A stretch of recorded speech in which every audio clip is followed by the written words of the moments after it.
जय हिंद दोस्तों। आज हम आपके लिए लाए हैं शून्यक ज्ञात करने का एक और क्वेश्चन।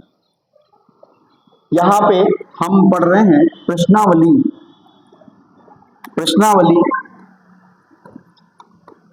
2.2 का पहला क्वेश्चन पढ़ रहे हैं, उसका फोर्थ पार्ट पढ़ रहे हैं। अगर इसके पहले के क्वेश्चन आपको देखने हैं तो इसके पहले वाली वीडियो में हमने ये डाल रखी है कि जो बाकी क्वेश्चन हैं वो सारे। तो यहाँ पे दिया हुआ है कि शून्य ज्ञात कीजिए, निम्न द्विघात बहुपदों के शून्य ज्ञात कीजिए। तो हम लिखते हैं कि हम पाते हैं 4u² प्लस 8u दिया हुआ है।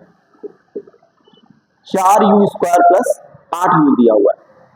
अब यहां पे अगर हम इन दोनों में कॉमन लेंगे तो कॉमन देखो यहाँ पे 4 है, 4 से ये भी 8 में भी 4 से भाग चला जाएगा, तो दोनों में कॉमन आया 4 और क्या आएगा u आएगा।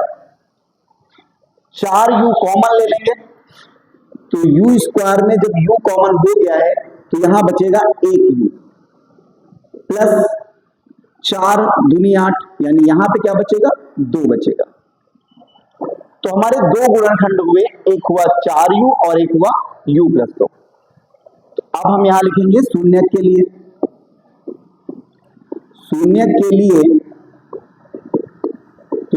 लिए हम क्या लिखेंगे 4u बराबर 0 और u प्लस 2 बराबर भी 0।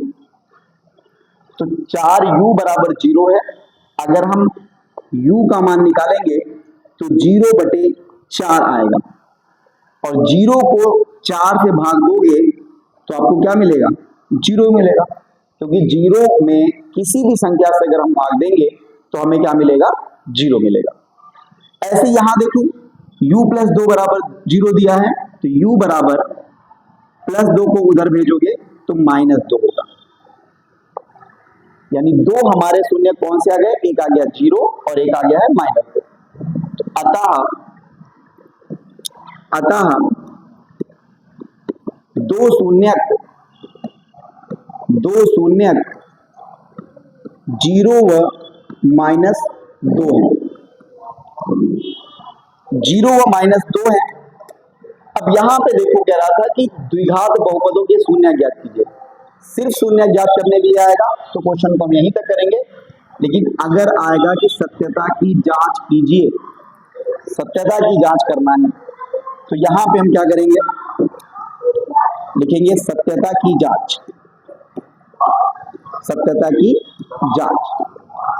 की जांच का मतलब है किसकी सत्यता ज्ञात करनी है, शून्यकों तथा गुणांकों के बीच के संबंध की। तो यहां पे पहले हम लिखेंगे शून्यकों का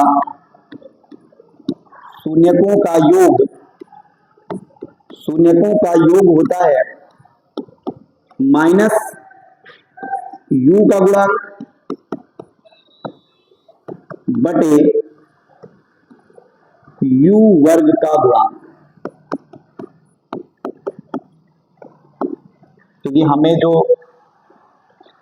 बहुपद दिया हुआ है वो u के फॉर्म में दिया हुआ है, इसलिए यहां भी हम लिखेंगे -u का गुणांक बटे u वर्ग का गुणांक। तो शून्यकों का योग, जो दो शून्यक निकाले हमने, एक है 0 और दूसरा है -2, माइनस u का गुणांक, तो u का गुणांक कितना है 8 है, u का गुणांक 8 है और u² का गुणांक कितना है 4 है। तो 0 में -2 करोगे -2 आएगा, ऐसे ही 4 से 8 को काटोगे तो 4 दूनी 8 आएगा, 4 दूनी 8 आएगा। AHS बराबर आ गया है RHS।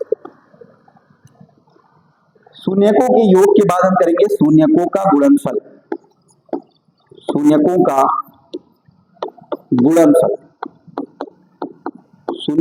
गुणनफल होता है अचर पद बटे u वर्ग का गुणांक। अब देखिए अचर पद, यहां u वर्ग है, 8u है, लेकिन अचर पद है ही नहीं। तो जब अचर पद नहीं होगा तो अचर पद शून्य होगा। तो यहां पे अचर पद हो गया है शून्य और u का वर्ग का गुणांक है 4। गुणनफल यानी 0 को गुणा करना है आपको -2 के साथ, तो ये भी 0 आ जाएगा और ये भी 0 आ जाएगा। ठीक है, आप लोग देख लीजिए एक बार। ठीक है, स्क्रीनशॉट ले लीजिए। अगले क्वेश्चन पे चलते हैं। नेक्स्ट क्वेश्चन दिया हुआ है कि निम्न द्विघात बहुपदों के शून्य ज्ञात कीजिए। शून्य ज्ञात करने का एक और क्वेश्चन, एक क्वेश्चन हमने पढ़ा था x² - 3। ठीक है, x² - 3, या हम ये समझ लें कि ऐसा ही एक और क्वेश्चन आपके बुक में है x² - 3, सेम इसी तरह का है ना। यहाँ पे t² है, वहां पे बस x² रहेगा, 15 की जगह पे 3 रहेगा। एक एग्जाम्पल में, तो ये आप समझ लेंगे तो उसको आप ट्राई कर लेंगे, नहीं कर लेंगे तो उस पर भी एक वीडियो बना दूंगा मैं। t² - 15 यानी t वर्ग -15। अब t वर्ग -15 करना है तो यहां भी वही लिखेंगे। देखो हम पाते हैं कि t वर्ग -15 को, देखो क्या t वर्ग को हम t का वर्ग लिख सकते हैं, क्योंकि t का वर्ग करोगे तो t वर्ग ही रहेगा ना।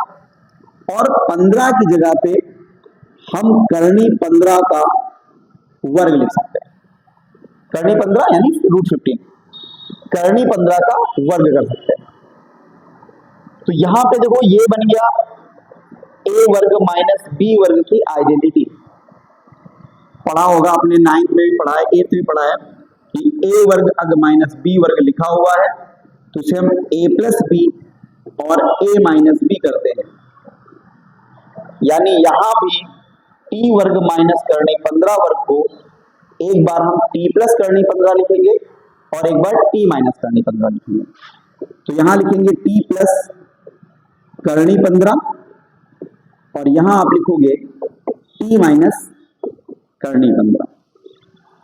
दो गुणनखंड बन गए हमारे पास। तो अब हम शून्य निकाल लेते हैं। देखेंगे शून्य के लिए t प्लस करनी 15 बराबर आएगा 0 के और t माइनस करनी 15 भी बराबर आएगा 0 के। यानी या तो ये 0 रहा होगा या तो ये 0 रहा। तो t प्लस करनी 15 बराबर 0 और t माइनस करनी 15 बराबर 0। तो t प्लस करनी 15 बराबर 0 है। अब यहां देखेंगे आप कि अगर करनी 15 को इस तरफ ले गए तो क्या हो जाएगा, t बराबर माइनस करनी 15 और यहां करेंगे तो t बराबर करनी 15। तो ये दो शून्य आ गए हमारे पास। अतः दो शून्य माइनस करनी 15 व करनी 15 है, माइनस करनी 15 व करनी 15 है।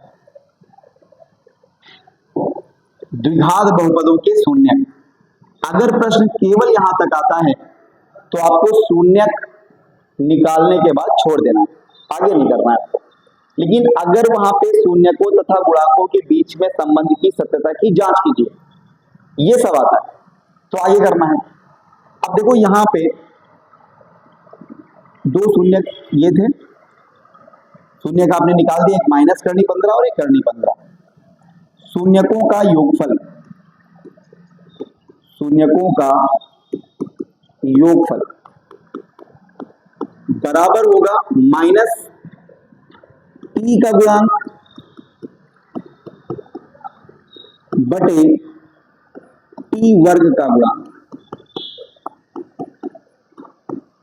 देखिए पिछले क्वेश्चन में हम देखें तो यहां पे u दिया हुआ था तो हमने यहां लिखा था u का गुणांक बटे u वर्ग का गुणांक। अब हमारे पास क्वेश्चन में t दिया हुआ है तो हम t लिखेंगे, t का गुणांक बटे t वर्ग का गुणांक। शून्यकों का योग, पहला शून्यक आपके पास माइनस करनी 15 है, दूसरा आपके पास करनी 15 है, तो t का गुणांक, अब देखो ये तो t वर्ग है, इसके बाद t आना चाहिए पर t नहीं है, और जब t नहीं है इसका मतलब वहां पे क्या है, 0 है, तो t का गुणांक क्या हो गया, 0 हो गया।